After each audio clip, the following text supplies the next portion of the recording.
ومن آياته أن خلق لكم اعوذ باللہ من الشیطان الرجیم بسم اللہ الرحمن الرحیم نحمدہ ونصلی علی رسولہ الکریم۔ مسجد ضرار کا واقعہ۔ مسجد ضرار کیا تھی؟ ضرار لفظ نکلا ہے ضرر سے، نقصان پہنچانا۔ تو ضرار جو ہے اس کا مطلب نقصان دینے والی، نقصان پہنچانے والی۔ تو ایسی کون سی مسجد تھی جس سے نقصان ہونا تھا، جو نقصان دہ تھی، مسلمانوں کے لیے نقصان دہ تھی؟ وہ کون سی مسجد تھی اور اس کا کیا ہوا؟ یہ واقعہ ہم بیان کرتے ہیں۔ مفہوم و تشریح آیات، سورۃ توبہ آیات 107 تا 110۔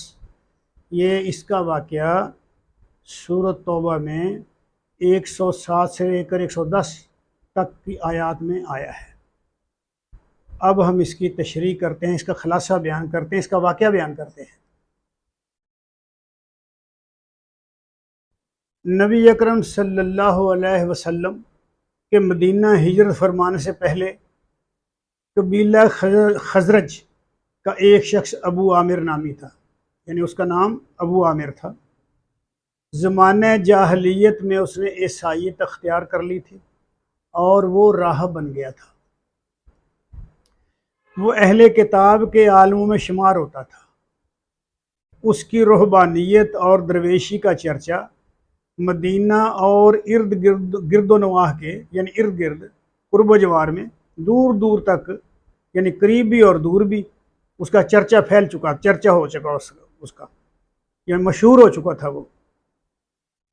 جب نبی اکرم مدینہ پہنچے تو اس وقت وہ راہب بہت مشہور تھا، جاہل لوگ اس کو بہت مانتے تھے، لیکن یہ بات اس کے لیے ایک قسم کی رکاوٹ بن گئی۔ اپنے علم اور اپنی رہبانیت سے ضد اور ہٹ دھرمی کی وجہ سے حق ناشناس ہی رہا۔ یہ ضد اور ہٹ دھرمی جو ہوتی ہے نا، یہ بڑی نعمتوں سے محروم کرتے ہیں انسان کو۔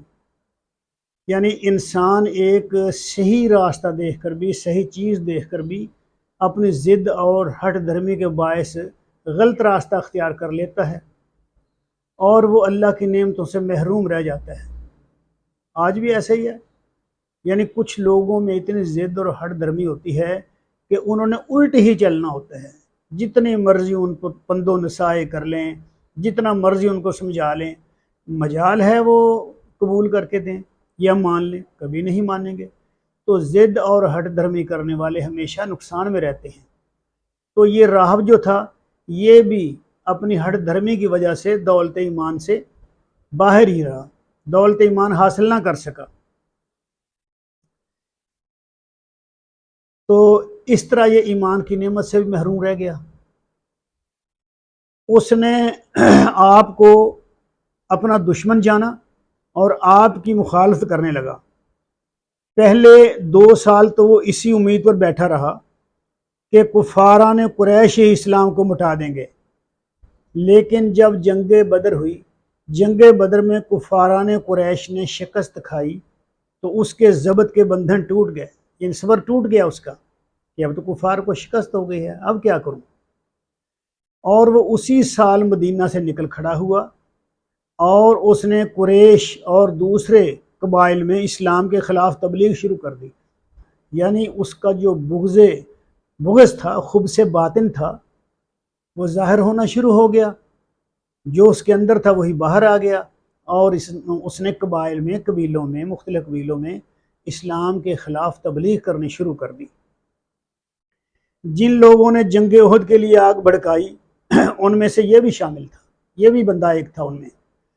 کہا جاتا ہے کہ احد کے میدان جنگ میں اسی نے وہ گڑھے کھدوائے تھے جن میں سے ایک میں گر کر نبی صلی اللہ علیہ وآلہ وسلم زخمی ہوئے تھے۔ جنگ احزاب میں جو لشکر مدینہ پر چڑھ آئے تھے، یعنی جنگ احزاب جب بہت سے قبیلے اکٹھے ہو کر اسلام کو مٹانے کے لیے مدینہ پر چڑھ آئے تھے، مدینہ پر حملہ کیا تھا، اس کو لانے میں بھی اس کا حصہ تھا۔ اس کے بعد جنگ حنین تک جتنی لڑائیاں مشرکین عرب اور مسلمانوں کے درمیان ہوئیں، ان سب میں یہ عیسائی درویش اسلام کے خلاف کفر و شرک کا حامی رہا، ان کی حمایت کرتا رہا، یعنی تمام ہر طرف جو آگ بھڑکتی تھی یہ بھڑکاتا تھا۔ آخر کار وہ مایوس ہو گیا کہ عرب کی کوئی طاقت مسلمانوں کا مقابلہ نہیں کر سکتی، اس لیے وہ عرب کو چھوڑ کر روم چلا گیا اور کیسر کو، یعنی جو روم کا بادشاہ تھا کیسر کو اس خطرے سے آگاہ کیا جو عرب سے سر اٹھا رہا تھا۔ یہ وہی موقع تھا جب مدینہ میں یہ اطلاعات پہنچی کہ کیسر عرب پر چڑھائی کی تیاریاں کر رہا ہے، اور اسی کی روک تھام کے لیے نبی اکرم صلی اللہ علیہ وسلم کو تبوک کی مہم پر جانا پڑا۔ یعنی یہ وہی موقع تھا۔ ابو عامر راہب کی ان تمام سرگرمیوں میں جو یہ کر رہا تھا، مدینہ کے منافقین کا ایک گروہ بھی شامل تھا اس کی سرگرمیوں میں، بلکہ یہ ان کا ہیڈ تھا۔ انہوں نے ایک سازش تیار کی۔ سازش یہ تھی کہ وہ اپنے مذہبی اثر کو استعمال کر کے اسلام کے خلاف کیسر روم اور شمالی عرب کی عیسائی ریاستوں سے فوجی مدد حاصل کریں۔ جب وہ روم کی طرف روانہ ہونے لگا تو اس کے اور ان منافقوں کے درمیان ایک قرارداد ہوئی کہ مدینہ میں یہ لوگ اپنی ایک الگ مسجد بنا لیں گے